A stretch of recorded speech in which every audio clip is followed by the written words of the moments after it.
Hi everyone, welcome back. ನೀವು ನೋಡ್ತಾ ಇದ್ರ ಸ್ಟೂಡೆಂಟ್ ಸೊಲ್ಯೂಷನ್ ಯೂಟ್ಯೂಬ್ ಚಾನಲ್. ಎಲ್ಲರಿಗೂ ಕೂಡ SSP ಸ್ಕಾಲರ್ಶಿಪ್ ನ ಅಪ್ಡೇಟ್ಗೆ ಸ್ವಾಗತ. SSP scholarship last date, latest update ಏನು, ಅಮೌಂಟ್ ಅಪ್ಡೇಟ್ ಏನು ತಿಳಿಸ್ಕೊಡ್ತೀವಿ. ದಯವಿಟ್ಟು ಚಾನಲ್ಗೆ ಸಬ್ಸ್ಕ್ರೈಬ್ ಆಗಿ ವಿಡಿಯೋ ಎಷ್ಟಾದ ಲೈಕ್ ಮಾಡಿ. ಮೇನ್ ಥಿಂಗ್, ಲಾಸ್ಟ್ ಡೇಟ್ ನ ಎಕ್ಸ್ಟೆನ್ಷನ್ ಕೂಡ ಮಾಡಿದ್ದಾರೆ. ಓನ್ಲಿ ಫಾರ್ OBC ವಿದ್ಯಾರ್ಥಿಗಳಿಗೆ 10 ದಿನಗಳ ಕಾಲಾವಕಾಶ ಕೊಟ್ಟಿದ್ದಾರೆ. ಉಳಿದ ವಿದ್ಯಾರ್ಥಿಗಳಿಗೆ ದಿಸ್ ಮಂತ್ ಎಂಡ್ ಕೊನೆ ಇದೆ. ಸಮಾಜ ಕಲ್ಯಾಣ ಇಲಾಖೆ ಅವರಿಗೆ ಜನವರಿವರೆಗೂ ಕಾಲಾವಕಾಶ ಕೂಡ ಇದೆ. ಲಾಸ್ಟ್ ಡೇಟ್ ನ ನೋಡ್ಕೋಬೇಕಾಗುತ್ತೆ. ಇಲ್ಲಿ ನಿಮಗೆ ಇಲಾಖೆ ವೈಸ್ ನಿಮಗೆ ಚೇಂಜ್ ಇದೆ. OBC ಡಿಪಾರ್ಟ್ಮೆಂಟ್, SC ST ಆಗಿರ್ಬೋದು, ಮೈನಾರಿಟಿ ಆಗಿರ್ಬೋದು, ಬ್ರಾಹ್ಮಣ್ ವೆಲ್ಫೇರ್ ಡಿಪಾರ್ಟ್ಮೆಂಟ್ ಆಗಿರ್ಬೋದು, ನೀವು ಲಾಸ್ಟ್ ಡೇಟ್ ನೋಡ್ಕೋಬೇಕಾಗುತ್ತೆ. ಲಾಸ್ಟ್ ಡೇಟ್ ಒಳಗಡೆ ನೀವು ಅಪ್ಲಿಕೇಶನ್ ಹಾಕಿಲ್ಲ ಅಂದ್ರೆ ದಯವಿಟ್ಟು ಆದಷ್ಟು ಬೇಗ ಅಪ್ಲಿಕೇಶನ್ ಹಾಕಬೇಕಾಗುತ್ತೆ.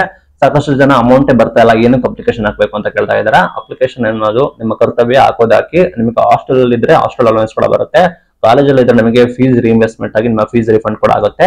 ಇದು ಲೇಟ್ ಆದ್ರೂ ಕೂಡ ನಿಮಗೆ ಬರೋದು ಅಂತ ಗ್ಯಾರಂಟಿ. ಆ ನಿಟ್ಟಿನಲ್ಲಿ ನೀವು ಹಾಸ್ಟೆಲ್ ಅಲ್ಲಿ ಇದ್ರೆ ಅಂದ್ರೆ ನೀವು ಮ್ಯಾಂಡೇಟರಿ ಅಪ್ಲಿಕೇಶನ್ ಹಾಕಬೇಕಾಗುತ್ತೆ. ಸರ್ಕಾರವೇ ನಿಮ್ಮ ಹಾಸ್ಟೆಲ್ಗೆ ಅಲೋವೆನ್ಸಸ್ ಅಂತ ಹೇಳಿ ಪೇಮೆಂಟ್ ಮಾಡುತ್ತೆ. ಇನ್ ಕೇಸ್ ನೀವು ಸರ್ಕಾರಿ ಕಾಲೇಜಲ್ಲಿ ಓದ್ತಾ ಇದ್ದೀರಾ, KA ಫೀಸ್ ಕೊಡ್ತಾ ಇದ್ದೀರಾ ಅಂದ್ರೆ ಕೆಲವರಿಗೆ SC ST ಅವರಿಗೆ ರಿಫಂಡ್ ಆಗುತ್ತೆ ಅಂತ ಹೇಳಿ ಫೀಸಸ್ ನ ಸ್ಟಾರ್ಟಿಂಗ್ ಕಟ್ಸ್ಕೊಂಡಿರೋದಿಲ್ಲ, ನಂತರ ಇಲಾಖೆಯಿಂದ ಬಂದ ನಂತರ ಅದನ್ನ ಅಪ್ರೂವಲ್ ಮಾಡ್ತಾರೆ. ಈ ರೀತಿ ನಿಮಗೆ ಯೋಜನೆಗಳು ಇರ್ತವೆ. ಆ ನಿಟ್ಟಿನಲ್ಲಿ ಯಾರು ಅಪ್ಲಿಕೇಶನ್ ಹಾಕಿಲ್ಲ ಅವರು ದಯವಿಟ್ಟು ಬೇಗ ಅಪ್ಲಿಕೇಶನ್ ಹಾಕಿ. ಮೈನ್ ಥಿಂಗ್, ಇಲ್ಲಿ KA ಡಾಟಾ ಫಿಶಸ್ ಆಗಿಲ್ಲ ಅಂತ ಕೂಡ ಬರ್ತಾ ಇದೆ. ಮೈನ್ ಥಿಂಗ್, ಯಾರು ನ್ಯೂ ಅಪ್ಲಿಕೆಂಟ್ಸ್ ಇದಾರೆ, ಲೈಕ್ ಈಗ KA ಮುಖಾಂತರ ಹೋಗಿದ್ದೀರಾ ಅಥವಾ ಡಿಗ್ರಿ ಹೋಗಿದ್ದೀರಾ ಅಂತ ಅವರಿಗೆ ಅವರ ಡಾಟಾ ಬಂದ್ಬಿಟ್ಟು ಫೆಚ್ ಆಗ್ತಾ ಇಲ್ಲ. ಇದು ಈ ಇಯರ್ ಮೊದಲನೇ ಬಾರಿ ಅಲ್ಲ, ವರ್ಷ ಈ ರೀತಿ ಆಗ್ತಾ ಇದೆ. ಬಿಕಾಸ್ ಯಾಕೆ ಅಂದ್ರೆ ಅವರು ಅಡ್ಮಿಷನ್ ಆಗಿರ್ತಾರೆ, ಅವರ ಡಾಟಾ ಬಂದ್ಬಿಟ್ಟು ಫೆಚ್ ಆಗಿರೋದಿಲ್ಲ. ಅವರ ಡಾಟಾ ಬಂದ್ಬಿಟ್ಟು ಬೋರ್ಡ್ಗೆ ಹೋಗಿ ಬೋರ್ಡ್ ಒಂದು ಯೂನಿಕ್ ID ಜನರೇಟ್ ಆಗುತ್ತೆ, ಅದನ್ನ USM ಅಂತ ಕರೀತಾರೆ. ಆ ಯೂನಿಕ್ ID ಮುಖಾಂತರ ನೀವು ನಿಮ್ಮ ರಿಸಲ್ಟ್ ಚೆಕ್ ಮಾಡ್ಕೋಬಹುದು. ನಿಮ್ಮ ಎಲ್ಲಾ ಡಾಟಾ ಕೂಡ ನಿಮಗೆ ಅವೈಲೇಬಲ್ ಇರುತ್ತೆ. ಅದು ಬಂದ್ಬಿಟ್ಟು USM ಅಂತ ಕರೀತಾರೆ, ಆಯ್ತಾ. ಆ ತರ ಡಾಟಾ ಬಂದ್ಬಿಟ್ಟು ಸಾಕಷ್ಟು ಜನರಿಗೆ ಬಂದಿರೋದಿಲ್ಲ ಬೋರ್ಡ್ ಇಂದ. ಆ ನಿಟ್ಟಿನಲ್ಲಿ ಟೈಮ್ ತೆಗೆದುಕೊಳ್ಳುತ್ತೆ.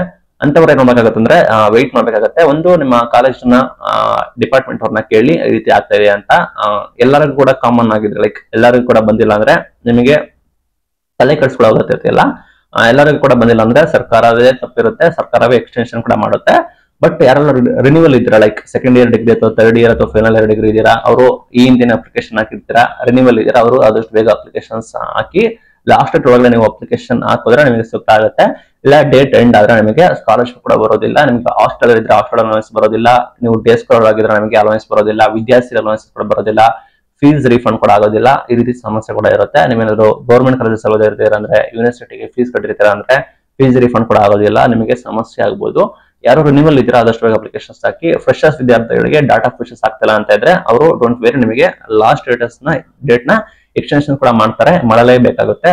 ಬಿಕಾಸ್ ಯಾಕೆ ಅಂದ್ರೆ ಅವ್ರದೇ ಲೇಟ್ ಆಗಿರೋ ಕಾರಣ ಎಕ್ಸ್ಟೆನ್ಷನ್ ಕೂಡ ಮಾಡ್ತಾರೆ. ನಂತರ ಅಮೌಂಟ್ ಅಪ್ಡೇಟ್ ಬಗ್ಗೆ ಕೇಳ್ತಾ ಇದ್ರೆ, ಅಮೌಂಟ್ ಸ್ಯಾಂಕ್ಷನ್ ಆಗಿತ್ತು, ಡೆಬಿಟ್ ಡೆಪಾಸಿಟ್ ಕೂಡ ಆಗ್ತಾ ಇತ್ತು, ಕೆಲವರಿಗೆ ಅಪ್ಲಿಕೇಶನ್ ಅಪ್ರೂವ್ ಕೂಡ ಆಗ್ತಾ ಇತ್ತು, ಅಂತೆಲ್ಲ ಮಾಹಿತಿ ಗೊತ್ತಾಯ್ತು.